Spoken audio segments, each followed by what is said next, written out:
பைரவருடைய விக்கிரகம் தான் பார்த்துட்ருக்கோம். பைரவருடைய அந்த ஃபினிஷிங்லாம் ரொம்ப அழகாக நேர்த்தியாக ஒர்க் பண்ணியிருப்பாங்க.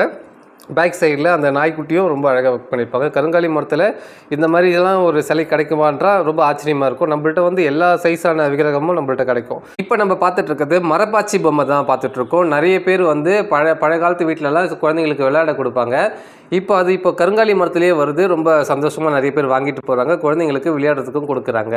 ஆண் பதுமை பெண் பதுமைன்னு சொல்லுவாங்க. இந்த ஃபைபரை சார்ந்தது தான். நிறைய பேருக்கு தெரியும் ஆந்தை வந்து நிறைய பேர் வந்து வீட்டில் வைக்கலாமா வைக்கக்கூடாதான்ற சந்தேகத்தில் இருக்கிறாங்க. நிச்சயமாக ஆந்தை வந்து வீட்டில் வைக்கலாம். லக்ஷ்மி தேவியோடைய வாகனம்.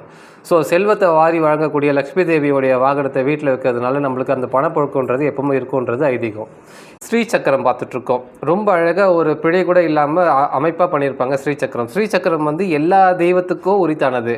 நீங்கள் பூஜை அறையில் வச்சுட்டு ஒரு பூ வச்சாலும் சரி, இல்லை ஸ்ரீசக்கரத்துக்கு மேலே வந்து ஒரு சின்னதாக ஒரு அகல் விளக்கு ஏற்றி